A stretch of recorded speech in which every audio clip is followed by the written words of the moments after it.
Shalom, shalom, boa tarde. Estamos no dia 9 de Shevat do ano 5.786, a contar da criação. É o dia 27 de janeiro do ano de 2026, pelo calendário civil da Era Comum. À tarde com a Torá, trazendo a Parashá da semana. Essa semana, nós estamos aí na Parashá Bechalar. Bechalar significa quando mandou sair ou quando expulsou, literalmente expulsou. É a quarta porção dentro do livro de Êxodo, Shemot, e nós estamos na 16ª porção nesse nosso novo ciclo dos estudos de Torá. Nós estamos aí no capítulo 13, a partir do versículo 17, e vamos até o capítulo 17, verso 16, do livro de Êxodo. Temos aí 113 versículos para estudarmos essa semana, e ao concluirmos esta semana, então teremos 1997 versículos estudados com esta nossa nova porção, ok? Bechalar significa literalmente expulsou. A Torá diz que o faraó mandou embora o povo judeu do Egito, porque eles não quiseram ir por vontade própria, Vamos assim dizer, se o povo judeu tivesse vontade de sair por vontade própria, por que eles não saíram? A resposta é, segundo Rashi, porque havia aqueles entre os judeus que não quiseram deixar o Egito, e só porque o faraó os despachou é que eles partiram. Nós aprendemos aí na porção anterior, com a Parashá, que nos falou sobre a praga da escuridão, a Parashá Bo. Nessa praga da escuridão, judeus morreram. Quem são esses que morreram? Foram justamente estes que não quiseram deixar o Egito. Os nossos mestres falam que o que saiu do Egito foi 1/5 do povo judeu. E cerca de 3 mil, cerca de 3 milhões de judeus saíram do Egito. Então, se saiu 1/5, então entre 10 a 15 milhões de judeus haviam no Egito, Ou seja, saiu apenas 3 milhões, ou seja, nós tivemos aí uma grande, entre 10 a 12 milhões de judeus que acabaram morrendo no Egito, porque não quiseram sair do Egito. Daqui a pouco vamos ver mais alguns detalhes com referência a esta questão aí, ok? Então, nessa Parashá nós temos aí muitas coisas, que nós vamos ver, fatos milagrosos, maravilhas, fatos acontecendo de forma estupenda, Então, nós lemos como o mar se abriu, o maná desceu dos céus e a água saiu de uma pedra, de uma rocha. Nós vamos ver nessa Parashá, Por enquanto, o que nós vamos ver são as 3 primeiras aliot, São as 3 primeiras aliá, a chamada a Torá, nesse momento, nesse shiur, a primeira, a segunda e a terceira aliot. Então, dentro disso, nós vamos ver aí o desvio até o Yam Suf, que é conhecido popularmente como o Mar Vermelho, mas a tradução literal é Mar de Juncos, ok? Vamos ver aí a questão da fé ativa na questão de avançar. Vamos ver aí a questão de Narshon, abrindo o caminho, o primeiro que se lançou ao mar, e também o reconhecimento de que Hashem luta por Israel. Tudo isso, o que nós temos aqui, é onde que constrói de fato, uma mensagem clara de confiança, liderança e redenção. Então, no capítulo 13, versos 17 e 18, nós temos aí: E aconteceu que quando o faraó deixou o povo partir, Deus não os guiou pelo caminho da terra dos filisteus, embora fosse mais próximo, pois Deus disse, para que o povo não se arrependa ao ver guerra e volte ao Egito. E Deus fez o povo rodear pelo caminho do deserto em direção ao Yam Suf, o Mar de Juncos, popularmente conhecido como o Mar Vermelho, né? Por que não conduzi-los pelo caminho mais curto, sendo que esse caminho os levaria à Terra Prometida em 11 dias? Né? E depois nós vamos ver aí que 11 dias virou 40 anos. Então, realmente, é algo para se refletir. Né? Todo caminho curto é bom? Todo caminho longo é ruim?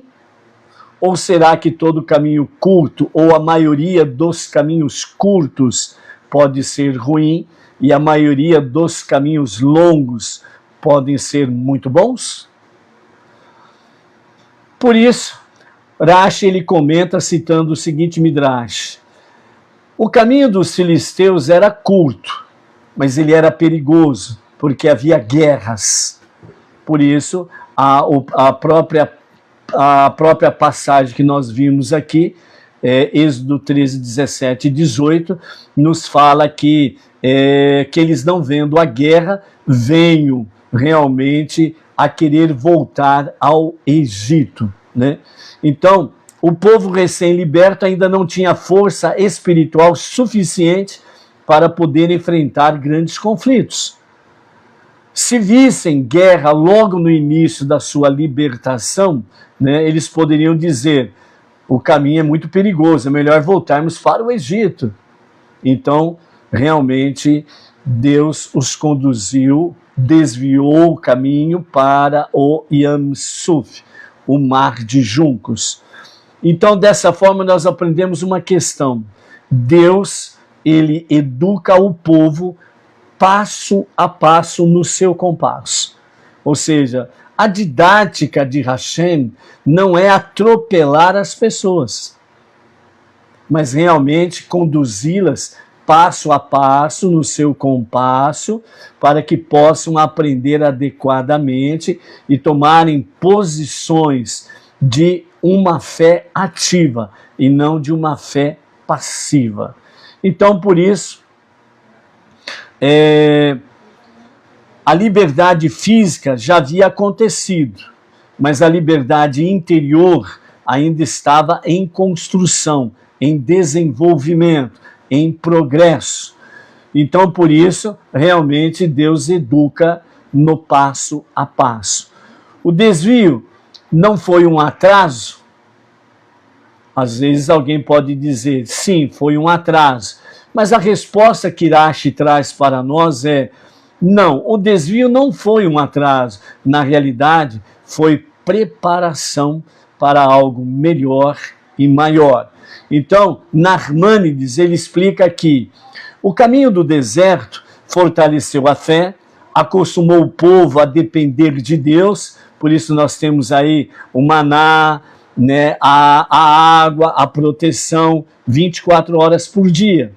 E os transformou de escravos em uma nação, não mais escravos, mas agora uma nação. Ou seja, a Geulá, a redenção, não é só sair da opressão, mas se tornar digno da missão. Então, né, o que acontece com os povos? Né, nós precisamos aprender com o povo judeu. Então não adiantava nada o povo judeu sair do Egito livre da opressão e do tirano, do opressor, mas realmente se tornar digno da missão.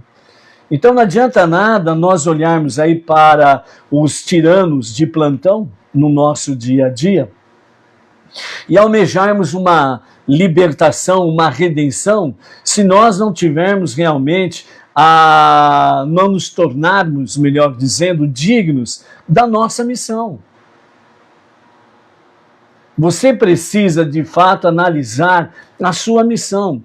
A nossa missão suprema, segundo o nosso próprio Rebbe, é transformar este mundo para ser a moradia de Hashem. Então nós precisamos ser dignos da nossa missão. Não é só uma questão de ser livre da opressão e dos opressores, mas realmente trilharmos a nossa jornada na nossa missão. Por isso, né, Yam Suf, né, o mar de juncos, ou mar vermelho, o povo foi levado exatamente a um beco sem saída. O mar diante deles, e depois chegou o exército do faraó, né, atrás deles. E nas suas laterais haviam montanhas. Então, por isso, né, o beco sem saída, na realidade, é para revelar um milagre. E por isso, humanamente falando, diz Rashi, né, ir em direção ao mar parecia algo errado dentro de um ponto de estratégia. Mas espiritualmente falando, né, foi ali que ocorreu a abertura do mar de juncos, a anulação total do poder do Egito, a revelação clara da providência divina. Ou seja, como os nossos mestres explicam, Deus às vezes nos leva por caminhos que parecem mais difíceis para revelar milagres maiores. Então, nós não podemos, né, nos prostrarmos na beira do caminho e ficarmos aí lamentando, fazendo mimimi, porque as coisas estão difíceis. Mas nós precisamos procurar realmente ver o mar se abrindo, vermos a anulação do poder opressor, podemos ver a revelação clara da providência divina, ou seja, o caminho é difícil, mas é através dele que nós aprendemos de fato que os maiores milagres se manifestam no beco, entre aspas, sem saídas, ok? Então Deus nos leva a este beco sem saída, para que nós possamos ver a sua providência divina real e clara na nossa vida. Segundo a Hassidut, e principalmente na visão do nosso Rebbe Menachem Mendel, né, a redenção final, a saída do Egito, é o modelo de todas as redenções. Então, o nosso Rebbe, ele bateu muito nessa tecla que a redenção do Egito é o modelo para todas as redenções que vieram posteriores a ela, até a presente data, e ainda aquela que há de vir, né, que antecederá realmente a revelação do justo e o verdadeiro Mashiach. Então, por isso, a saída do Egito, a redenção do Egito, é o modelo para todas as redenções. Isso quer dizer que, semelhante ao que aconteceu momentos antes, na iminente redenção, libertação do Egito, é algo semelhante que vai acontecer nos dias iminente à revelação de Mashiach. Então, por isso, o caminho mais longo representa o processo de refinamento do mundo. Ou seja, o mundo vai passar por um grande refinamento antes da iminente revelação de Mashiach. E você, como Benei Noah, faz parte desse processo. Foi e é do agrado de Hashem chamar os não-judeus, os Benei Noah, para esse processo, para andarmos ombro a ombro com o povo judeu, para realmente fazermos e trazermos esse processo de refinamento do mundo, ok? Então, se as coisas não estão boas, lembre do beco sem saída. Se as coisas pioram um pouco mais, lembre-se do beco sem saída. É onde que os milagres de Hashem se revelarão. Por isso, naquela época, assim como naquela época, não foi direto para a terra prometida. Houve um caminho longo. Houve deserto, testes e crescimento. Também antes da Geulá final, a redenção final, com a revelação de Mashiach, confusões acontecerão, aparentes atrasos acontecerão, desafios se apresentarão diante de nós. Mas tudo isso é preparação para uma revelação maior. Ou seja, assim como o povo teve o mérito de enfrentar tudo isto para tomar posse da terra, para ter o momento da libertação, da redenção do Egito para a terra prometida, é o que está diante de nós. Então, quem pensa que a redenção vai ser, para alcançá-la, vai ser sombra e água fresca à base de Maria mole, está redondamente enganado. Confusões acontecerão, aparentes atrasos se apresentarão e desafios estarão diante de nós. Mas tudo é preparação para uma revelação maior, a revelação do justo e o verdadeiro Mashiach. Então, por isso, nem sempre o caminho mais curto é o melhor. Deus evita quedas maiores, constrói maturidade espiritual, conduz com sabedoria, não só com rapidez. Às vezes, o desvio é justamente o caminho da salvação que vem da parte de Hashem. Então, por isso, amados, né, não vamos esperar aí, entre aspas, né, que de repente aconteçam milagres da noite para o dia e o mundo vire uma maravilha. Ok? Não. O mundo só será jardim do Éden nos dias de Mashiach, quando estabelecer o reinado de Mashiach, onde o mal será totalmente erradicado da face da terra. Aí o mundo vai virar o jardim de Deus, o jardim do Éden.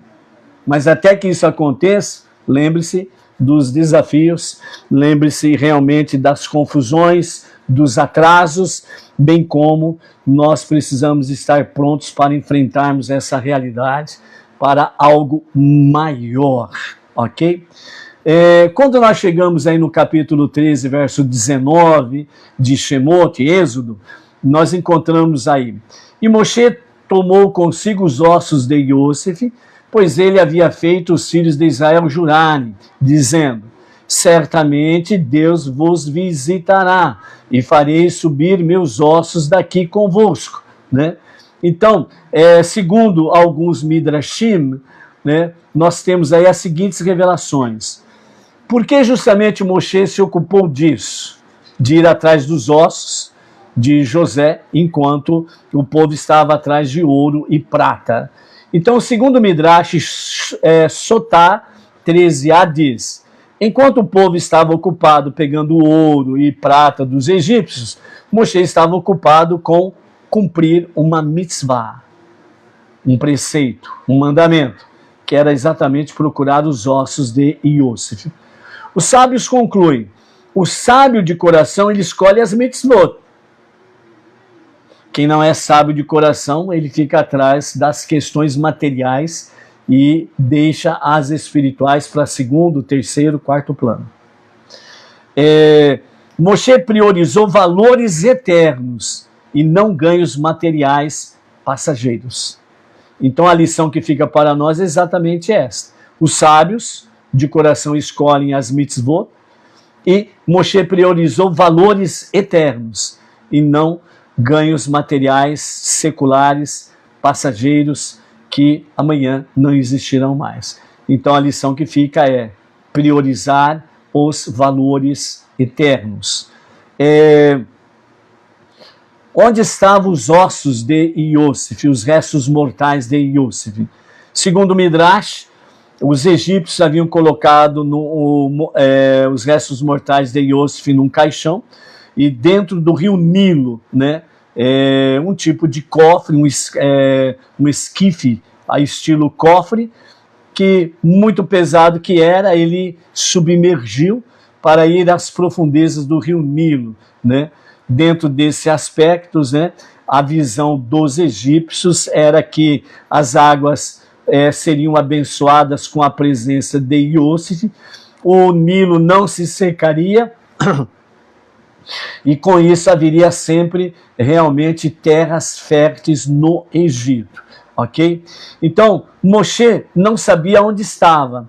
Então aí aconteceu o quê? Serar bat Asher, né? Ou seja, Serar, a filha de Asher, que ainda vivia na época de Moshe, e era a única que sobrou da geração de Jacob, e todos os 12 filhos de Jacob, né? Justamente por quê? Porque ela foi abençoada pelo avô Jacob com dias longos. Por quê? Porque antes de darem a notícia para Jacob, né, os irmãos, que Iosif estava vivo no Egito, então eles falaram para Serar, né, aquela que tocava a harpa, tinha uma voz harmoniosa, para que ela cantasse repetidas vezes, né, até encher o coração do avô Jacob com alegria. Então ela cantaria, né, aliás, ela cantou, né, o meu tio Iosif está vivo, ele está no Egito e governa o Egito.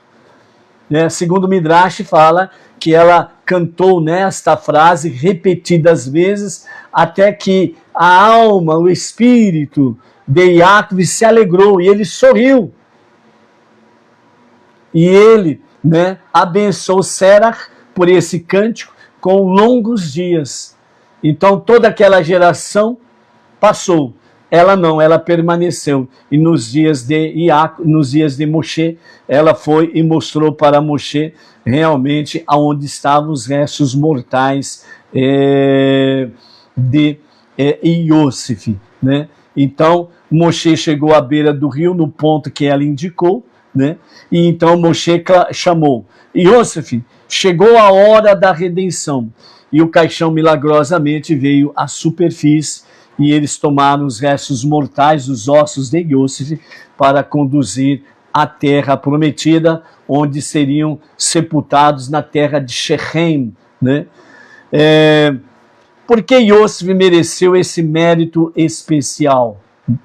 Segundo os sábios, dizem, Iosif manteve fidelidade a Deus no Egito todo o tempo que ali ficou, resistiu à esposa de Potifar, à tentação, à sedução, sustentou sua família e sustentou os povos, né? Não somente a sua família, mas sustentou o Egito e todas as nações. Porque ele cuidou do povo vivo, o povo cuidou dele após a sua morte, levando os restos mortais para a terra prometida. Se cumprindo aquilo que diz, Midá keneged midá, ou seja, medida por medida. Ele cuidou do povo em vida, agora o povo vivo cuida dele após a sua morte. A ligação profunda com Yam Suf, né, há um midrash lindo que diz assim, o mar viu e fugiu, está registrado em Terrilim 114, o Salmo 114. O que o mar viu? Os sábios perguntam e respondem, ele viu o caixão de Iosif passando. Por mérito de Iosif, o mar se abriu, porque ele fugiu do pecado, o mar fugiu e se dividiu. A pureza de Iosif ajudou a abrir o caminho da redenção. Ou seja, né, de acordo com vários fatores, né, Iosif, né, os restos mortais de Iosif, foi um dos elementos que contribuiu para a abertura do mar de juncos, né? A redenção não é só milagre, e nós precisamos visualizar isso. Ela vem ligada a fidelidade, caráter, compromisso com Deus. São questões de valores eternos. Você já pensou por que na praga da escuridão morreu aqueles judeus que não queriam sair do Egito? Porque eles estavam assimilados pelo Egito. Eles estavam a favor do sistema do Egito. Como pode alguém que está a favor do sistema, da sua ideologia, da sua crueldade, estar em aliança com Deus? Então, por isso, a praga da escuridão veio fazer com que estes judeus que estavam assimilados pelo sistema fossem mortos. A mesma coisa é para os dias os momentos, os instantes iminentes para a revelação do justo e verdadeiro Mashiach. Quem do monoteísmo? Nem vamos falar quem está fora da casa. Quem está fora da casa, está fora da casa. Os perversos, os iníquos, os tiranos e companhia limitada, os seus asseclas. Mas aqueles que se dizem monoteístas e estiverem a favor do sistema, das suas ideologias nefastas e cruéis, vão morrer, entre aspas, de alguma forma. Não vão poder participar da redenção. Por isso que o Rebbe e os sábios falam que a redenção do Egito é o protótipo de todas as redenções. Então, na iminente revelação de Mashiach, que vai adentrar literalmente na redenção final, o seu processo final, nós estamos num processo de redenção, onde Mashiach há de se revelar a qualquer momento mesmo, amém, vem amém. Mas à medida que Mashiach se revela, nós entramos na redenção final, ou seja, no processo final. E no processo final, aqueles que estão assimilados pelo sistema, de alguma forma vão sucumbir. Não poderão participar. Entendeu? Então, por isso, você que se diz monoteísta está aí assim com o sistema e com os tiranos que estão de plantão, fazendo corrupção, injustiça, prendendo inocentes e matando inocentes, olha o que se avizinha para ti, entendeu? Por isso, Yosef plantou no Egito e o povo colheu no Yam Suf, no Mar de Juncos, quando aconteceu o quê? Abertura do mar. E aí foram em direção à Terra Prometida. Ou seja, Moshe nos ensina, na hora da libertação, não esquecer os valores espirituais. E o nosso Rebbe já diz desde a década de 50 que nós estamos vivendo o processo da Geulah, o processo da redenção. A mesma coisa aconteceu antes da libertação literal do povo judeu do Egito. O processo da redenção começou dentro do Egito. E nós vimos no shiur anterior que a redenção ela começa dentro da escuridão. No mundo, para nós, no mundo, o Egito da era moderna, como aconteceu para o povo judeu lá no Egito, ok? Então, por isso, né, todas estas questões estão realmente nas fontes principais do Talmud Sotá 13a, Shemot Rabbah 20:19, Mechilta Bechalar e Terrilim 114, ok? Dentro da versão do Midrash, ok? Ligar Yosef à Geulah final, né, como fazem os vários Midrashim, os profetas e a própria Hassidut, é uma linha muito profunda e também, ao mesmo tempo, com ensinamentos profundos do nosso Rebbe Menahem Mendel. Então, Yosef é o modelo do Redentor dentro do exílio. Os sábios ensinam que há dois níveis de redenção: Mashiach ben Yosef e Mashiach ben David, né? Segundo Midrash Sukkah 52a. Mashiach ben Yosef atua dentro do exílio, enfrenta as forças do mal, prepara o mundo material e abre o caminho. O Mashiach ben David, ele traz a revelação plena e eterna. Então esse é o processo final da própria redenção. Antes de começar esse processo final, né, nós temos aí o curso do processo na anti-iminente revelação de Mashiach ben David. E nesse sentido, nós temos aí então, de fato, a questão de Mashiach ben Yosef, que atua dentro do exílio, enfrenta as forças do mal, prepara o mundo material e abre o caminho. E segundo várias fontes, né, judaicas, Rabad, nós vemos aí que cada geração tem o seu líder, a sua liderança, né, a liderança de cada geração. E cada líder de cada geração é o grande potencial de revelar-se como Mashiach. Tem o grande potencial de revelar-se como Mashiach. Isso todas as gerações. A nossa geração, o líder máximo da nossa geração é o nosso Rebbe Menachem Mendel.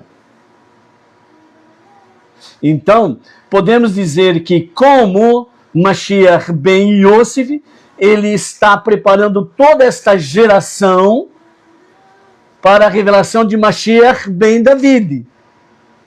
Porque os conhecimentos, os estudos, né, tudo traz-nos realmente dentro desse aspecto, preparando-nos dentro do exílio para a redenção, semelhante a Moshe dentro do Egito, ok?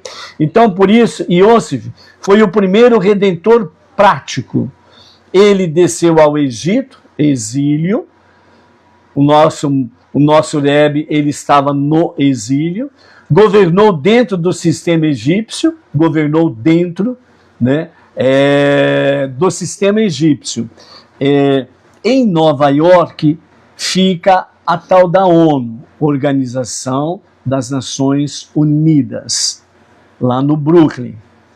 E no Brooklyn fica a sede onde o nosso Rebbe Menachem Mendel, ali ele se revelou e ali ele liderou o movimento Rabad, o movimento judaico no mundo inteiro. E todas as nações estiveram com ele, através dos seus líderes, através dos seus políticos, pessoas comuns das nações estiveram com ele. Ou seja, o Egito dos dias de Yosef representava exatamente, diante de Moshe, todas as nações, porque no Egito todas as nações estavam reunidas ali. Porque o Egito era a grande potência, e por ser a grande potência, todas as nações foram ao Egito. E principalmente quando Yosef governou o Egito, por causa da fome no mundo, todas as nações foram para o Egito. Egito significa exílio. A ONU, Organização das Nações Unidas, todas as nações são representadas pelos seus representantes indicados pelas suas lideranças a estarem ali. Ou seja, o nosso Rebbe estava diante do Egito, né? Mais conhecida na atualidade como Roma, ou seja, a reunião de todos os povos, ok? Então, por isso, Yosef é o primeiro redentor prático que desceu ao exílio, o Egito, governou dentro do sistema egípcio, sustentou o mundo com alimento e preservou a Israel. Ele não fugiu do exílio, ele transformou o exílio. Isso é trabalho que prepara para a redenção final, que foi exatamente o que o nosso Rebbe ele fez e tem feito através dos anos aí. Então o mérito de Yosef abriu o Yam Suf, o Mar de Juncos, e abrirá o mundo no futuro. Como vimos no Midrash, o mar viu e fugiu, Salmo 114. O que ele viu? O caixão de Yosef. Assim, Yosef abriu o mar na primeira redenção. Yosef, seu nível espiritual, preste atenção nisso. Yosef, no seu nível espiritual, né? Yosef, carne e osso. Mas o nível espiritual de Yosef, certo? Abrirá os obstáculos da redenção final. Ou seja, na linguagem racídica, significa o poder de transformar escuridão em luz começa com Yosef. Desde 1951, com a liderança do nosso Rebbe, a escuridão começou a se transformar em luz entre as nações. Iosif e a abundância antes da revelação final. Iosif trouxe sustento ao Egito e ao mundo inteiro. Os profetas dizem que antes da Geulá final, o processo final da redenção, haverá preparação material, reorganização das nações, abundância que sustenta a humanidade. Isso ocorre no papel de Mashiach ben Yosef. Só recordando, Mashiach ben Yosef, o nível espiritual de Mashiach ben Yosef. Corrigir o mundo físico para receber a luz divina.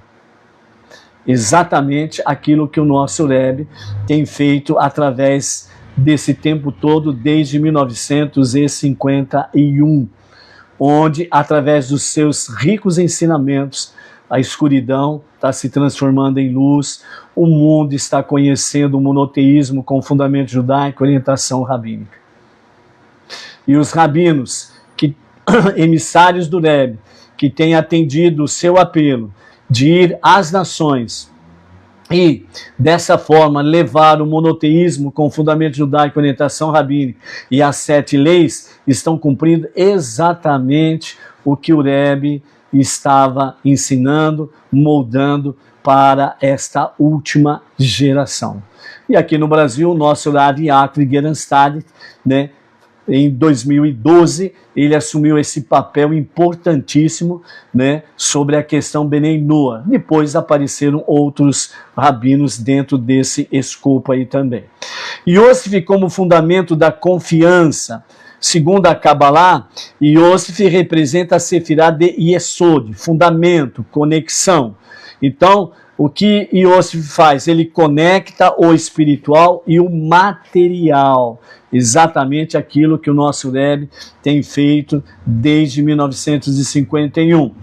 Portanto, na Geulá final, essa conexão será perfeita, o processo final da redenção. Isaías 11, verso 9 diz: a terra se encherá do conhecimento de Deus, como as águas cobrem o mar. Ou seja, desde 1951 para cá, né, através dessa liderança forte do Rebbe Menachem Mendel, a terra está se enchendo. Porque realmente os emissários do Rebbe, os rabinos, estão indo em todas as nações, levando o monoteísmo com fundamento judaico e as 7 leis de Noah. Então hoje, também através da tecnologia, o judaísmo está aí na internet, conhecimento está aí na internet, a terra está se enchendo do conhecimento de Deus. Então, no momento iminente a revelação de Mashiach ben David, o processo final, o mundo estará mais preparado, né, para esta realidade, ok? Então, nesse sentido, né, Yosef, ele iniciou esse processo. Nos dias da atualidade, Yosef, o espírito, né, ao nível espiritual de Yosef, iniciou este processo desde 1951. Então, a redenção final não vem só por milagres do céu. Ela é preparada por pessoas fiéis, mesmo no Egito, entre aspas, moderno, né, entre as nações, portanto. Justiça no mundo prático, transformação da sociedade e confiança, bitachon, em Deus. Isso é o caminho de Yosef. Quando o mundo é refinado por dentro, a revelação vem por completo. Por isso, os Benei Noah entre as nações têm o seu papel fundamental. O Benei Noah que quer fazer conversão, ele está fugindo à sua responsabilidade. E tudo isso estão registrados nas fontes Talmud Sukkah 52a, Shemot Rabbah, Yamsuf e Yosef, Zohar sobre Yosef e Yesod, Isaías 11, né, e os ensinos do nosso Rebbe sobre Mashiach ben Yosef, ok? Quando chegamos no capítulo 13, verso 18, né, de Shemot, Êxodo, e os filhos de Israel subiram armados da terra do Egito, né?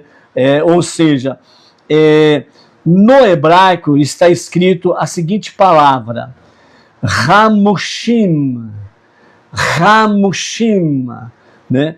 Que é interpretado de várias formas pelos comentaristas, né? E pelos Midrashim.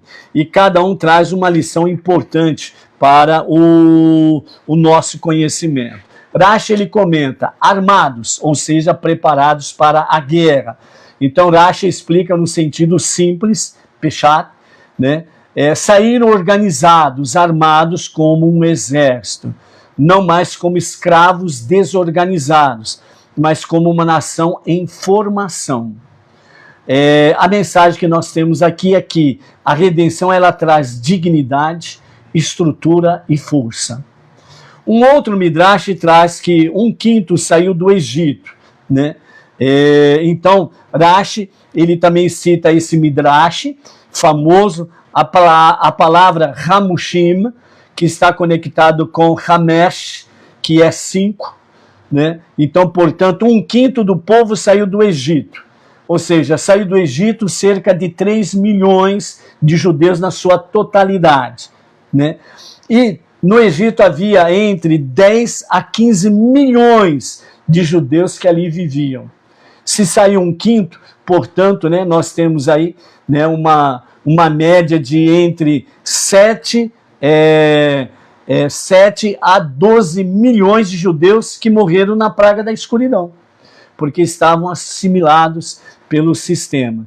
Então, estes morreram durante a praga das trevas, porque não quiseram sair do Egito. A lição dura que nós aprendemos aqui, mas ela é real e profunda, redenção exige querer mudar.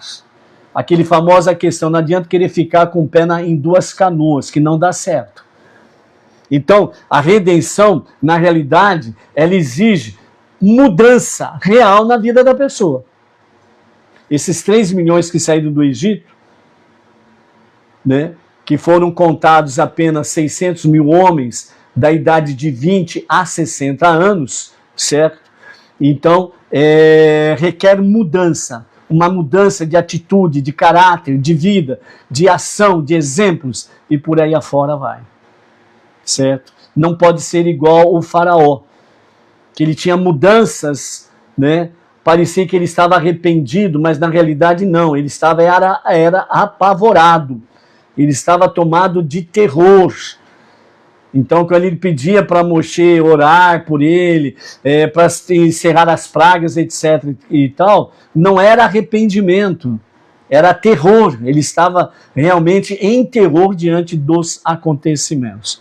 Então, por isso, armados espiritualmente, né, segundo alguns comentaristas, não são só armas físicas, mas principalmente eles carregavam mandamentos, carregavam fé e promessa de Deus, né? Então o povo saiu fortalecido espiritualmente, e na visão racídica nós temos as armas, entre aspas, verdadeiras eram confiança, obediência e identidade espiritual. São 3 questões que não estão separadas. Elas não podem ser separadas. Se elas forem separadas, a pessoa ela simplesmente não vai fazer parte da redenção. Ok? Ou muda, ou muda, ou muda. Ou não muda, simplesmente isso. Então a ligação para a Geulah final, a redenção final, né, assim como na saída do Egito, houve preparação, houve seleção, quem quis sair e quem não quis sair. Quem quis sair, o que aconteceu, quem não quis sair, o que aconteceu, né? E houve fortalecimento. Dessa forma, também na redenção final, para os nossos dias, ela vem para os que escolhem viver segundo Deus, segundo Hashem, e não apenas por milagres, mas por transformação interior. Os milagres são seculares, e também uma consequência natural na vida daqueles que têm uma transformação interior. Por isso, a redenção não é só ser libertado, é estar pronto para um novo caminho, deixar o Egito interior e assumir responsabilidade. Quem sai armado, entre aspas, de fé e valores, atravessa o seu Yam Suf, o seu mar de juncos, né? Então, por isso, nós temos aí essa palavra graciosa para entendermos a questão da redenção, da saída do Egito, ok? No capítulo 13, verso 21, nós temos aquela questão das duas colunas, né? As famosas duas colunas, né? A de nuvem e a coluna de fogo. Então, e o Eterno ia adiante deles de dia numa coluna de nuvem para guiá-los pelo caminho, e de noite numa coluna de fogo para iluminá-los, para que caminhassem de dia e de noite. A nuvem protegia do calor, dos inimigos e dos perigos. O fogo iluminava, aquecia e afastava animais selvagens, né? Não eram duas forças separadas, era a mesma Shekhinah, a mesma presença divina, se revelando de duas formas. Durante o dia, nuvem, durante a noite, coluna de fogo. Deus guia com suavidade de dia e com luz clara na escuridão. Ou seja, você estando em Hashem, você nunca será perturbado pela luz do sol, porque ele vai te guiar com suavidade. E à noite você também não será perturbado pela escuridão, porque com luz clara ele te guiará. Ou seja, em qualquer momento da sua vida, seja qual for a tribulação, a prova, o teste ou algo semelhante, ele está te guiando. Guiar, né? Rashi ele comenta, citando alguns midrashim, né? Não é só uma questão de guiar, mas Hashem ele protege. Então, por isso, né?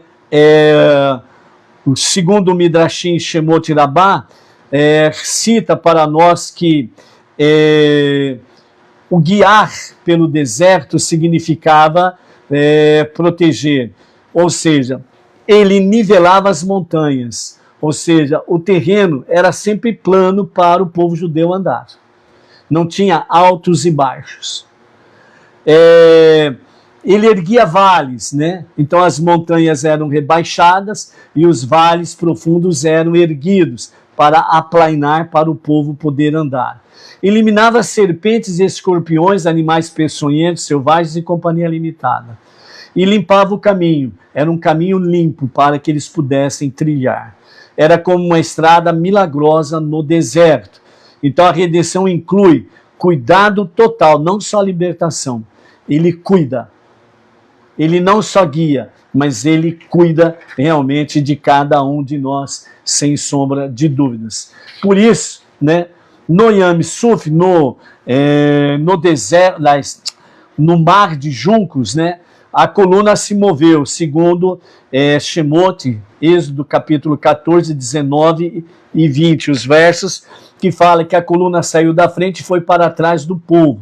O momento que o povo estava com o mar pela frente e o exército egípcio veio por trás, né?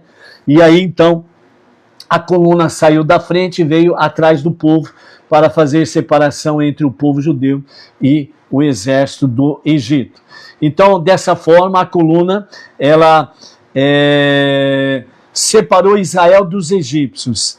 Para Israel havia luz, enquanto para o povo egípcio havia escuridão.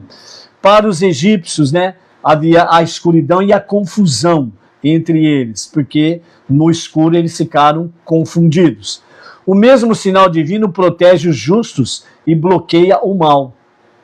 Então, se nós estamos fazendo a vontade de Hashem e nos esforçando para vivermos as 7 leis de Noah, podemos ficar tranquilos, que não haverá escuridão para nós, porque ele permanece com a sua Shekhinah, a sua presença divina, com muita luz, e bloqueia o mal contra nós.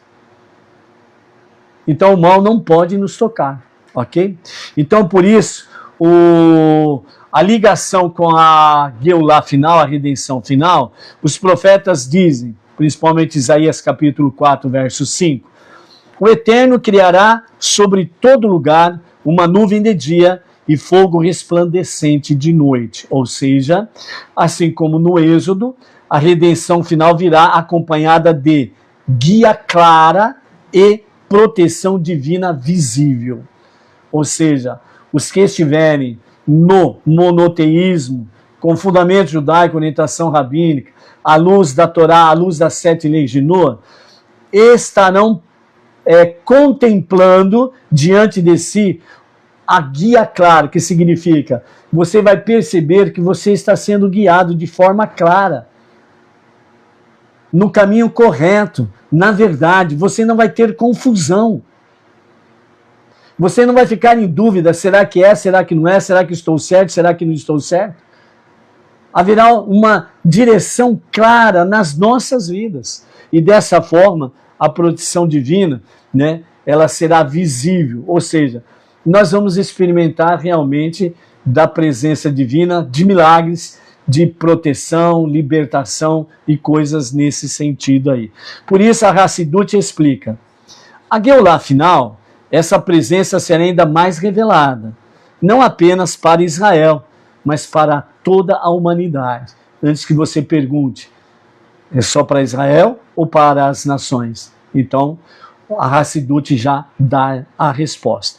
Ou seja, Deus não apenas mostra o destino, ele acompanha cada passo do caminho. Quando está claro, ele guia como nuvem suave.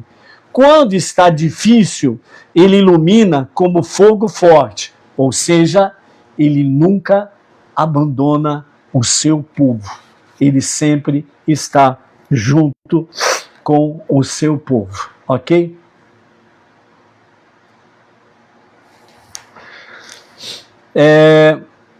Quando nós chegamos naquele momento, né, dentro do capítulo aí 14, disse o Eterno a Moshe, fala aos filhos de Israel que voltem e acampem diante de Pi-Ahirot,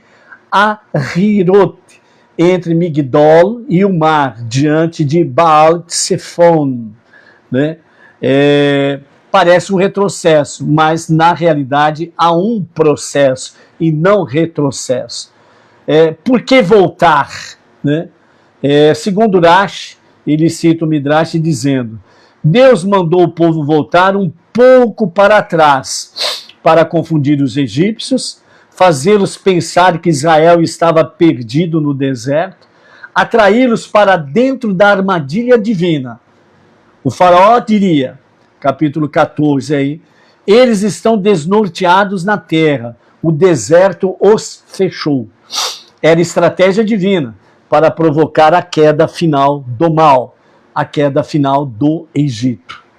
Ou seja, o mal ele cai nas suas próprias armadilhas. Por quê?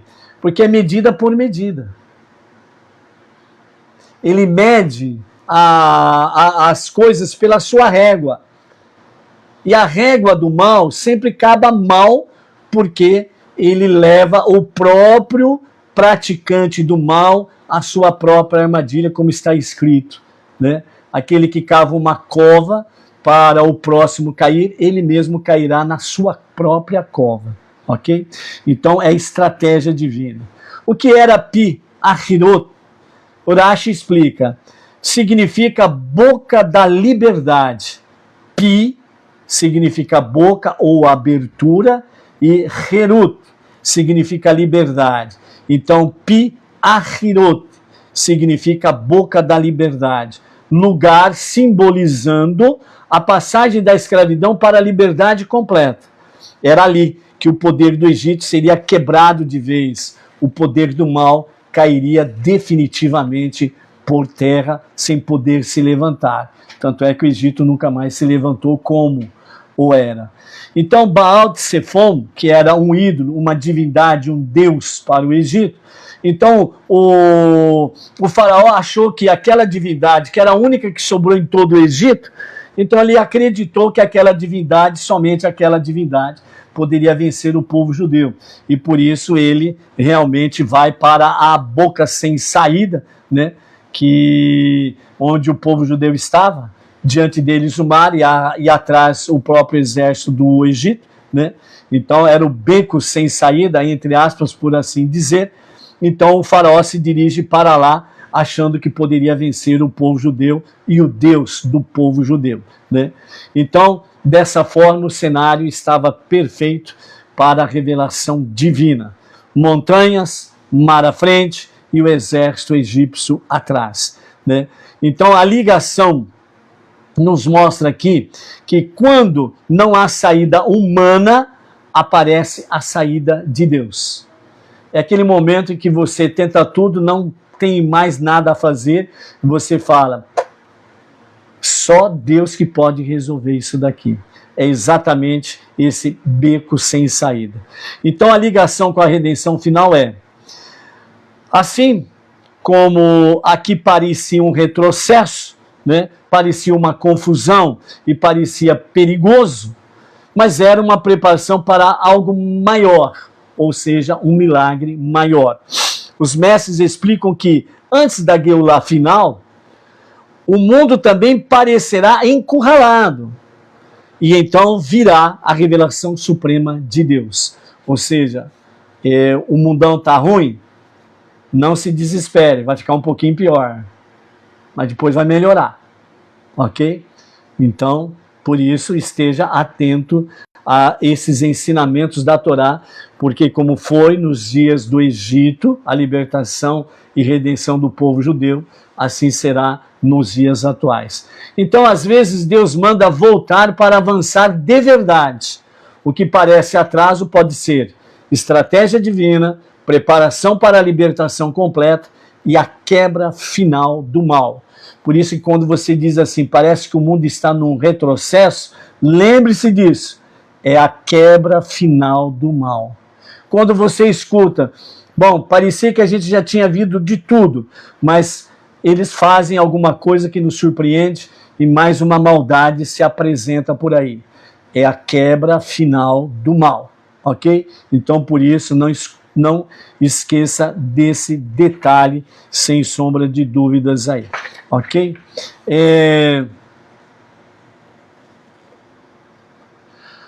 Para entrarmos no nosso encerramento do nosso shiur, capítulo 14, versos 11 a 14, nós temos aí um momento em que surge, diante do momento em que o mar estava diante do povo e o exército egípcio atrás do povo, né? Então aí surge, na realidade, 4 grupos, ou seja, 4 reações diferentes. Então, de forma sublinhada ou em síntese, né, vamos falar desses 4 grupos aqui.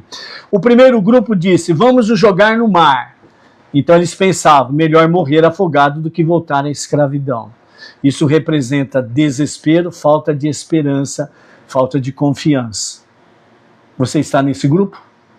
Segundo grupo disse, vamos lutar contra os egípcios. Eles pensavam, podemos vencer pela força. Isso representa confiança só no poder humano, sem plena fé em Deus. Você está nesse grupo? Terceiro grupo, vamos gritar, vamos orar a Deus. Pensavam que só clamar sem agir não adiantava nada. Só clamar resolveria a questão, mas não haveria ação.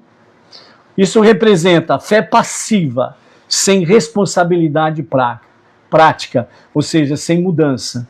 A fé prática, ela exige mudança. E o quarto grupo disse, vamos voltar ao Egito, porque eles pensavam, é melhor a escravidão conhecida, que já passamos por ela, do que o perigo da liberdade. Isso representa apego ao passado e medo da mudança.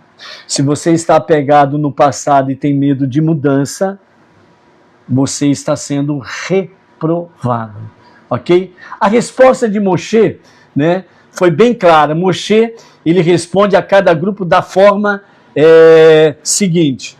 Ao que queria voltar, ele disse, não tornareis a vê-los jamais.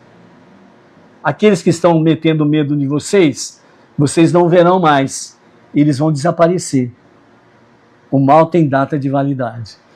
Aqueles que queriam lutar, ele disse, Moshe disse, o Eterno guerreará por vós. Então há momentos que quem guerreia por nós é só Deus. Nós não precisamos ir com a força humana. Aqueles que queriam gritar, orar, clamar, etc. e tal, né? A resposta foi: ficai firmes. Portanto, a preparação para agir com fé, depois vem o passo de entrar no mar. Primeiro, a preparação para agir com fé, depois entrar no mar. Ou seja, fé verdadeira é igual confiança, que significa mais avançar quando Deus manda. Ou seja, Deus disse a Moshe: não é hora de fazer preces, é hora de agir. Os mestres racídicos explicam: esses 4 grupos representam reações humanas diante de crises. Desistir, brigar sozinho, rezar sem agir e voltar ao passado. A Torá ensina o caminho equilibrado, confiança em Deus, mais movimento, ação para frente, não para trás. Em momentos em que o mar está à nossa frente, não fugir, não só lutar, não só clamar, nem só voltar atrás, mas significa confiar e avançar conforme a vontade de Deus. Qual foi a vontade de Deus revelada ali? Disse Hashem a Moshe: diga ao povo para ir em frente. Ou seja, o Eterno disse a Moshe: por que clamas a mim? Fala aos filhos de Israel que avancem. 14, verso 15. Por que clamas? Já era hora de agir com fé. Rashi cita Mehilta, explica: não era momento de prolongar a oração. Mehilta, né, um dos comentaristas, não era momento de prolongar a oração prece. Era momento que o perigo era imediato e o milagre já estava preparado. Era uma questão de agir para o milagre acontecer. Por isso, às vezes, depois de rezar, é preciso caminhar com confiança e não ficar aí numa prece longa e sem ação. Então, avançar mesmo sem ver o milagre. Você avança, você não vê o milagre, mas você precisa avançar. O povo ainda via o mar fechado e os egípcios se aproximando. Mesmo assim, Deus disse: avancem. O Midrash conecta isso com Nachshon ben Aminadav, filho de Aminadav, que entrou primeiro na água. Segundo, o Midrash diz que Nachshon, ele entrou no mar até a água chegar ao seu pescoço. Quando as águas chegaram ao seu pescoço, o mar se abriu. Mas não foi apenas esse ato isolado. Nós temos ainda Moshe, que levanta o cajado, etc. e tal. O povo que segue Nachshon, certo? Então o mar se abriu. O milagre veio depois do passo de fé. A ordem veio: avance. Nachshon avançou. Foi entrando no mar, águas até o joelho, cintura, peito, pescoço, e ele continuou. E aí as águas se abriram. Isso, segundo a Hassidut, é fé ativa. O Rebbe explica: há momentos em que a oração não é suficiente sozinha. É preciso demonstrar confiança prática. Avançar significa confiar mesmo sem garantias visíveis. Obedecer mesmo sem entender o como. Agir alinhado à vontade divina. Por isso, assim como no Egito, o povo teve que dar o primeiro passo. O milagre veio depois. Também hoje, a cada mitzvah, a cada ato correto, é um avançar que apressa a Geulah final. Quando Deus diz para avançar, não espere o mar abrir primeiro. Avance e o caminho se abrirá. Então, por isso, sem sombra de dúvidas, a ordem é para que venhamos avançar e não ficarmos parados, né, à toa, né, como se fôssemos poste. Uma pessoa com fé verdadeira pode abrir caminho para todos, e atos de coragem espiritual ecoam por gerações. Por isso que estamos falando de Nachshon até os dias de hoje. Por isso, seja você um Nachshon no seu dia a dia. Avance, porque a ordem divina é levar aos 4 cantos do mundo o monoteísmo com fundamento judaico, orientação rabínica e as 7 leis de Noah. Vamos abrir o mar de junco e juntos vamos realmente participar da redenção final com a revelação de Mashiach ben David. Shalom, shalom. Até o próximo shiur.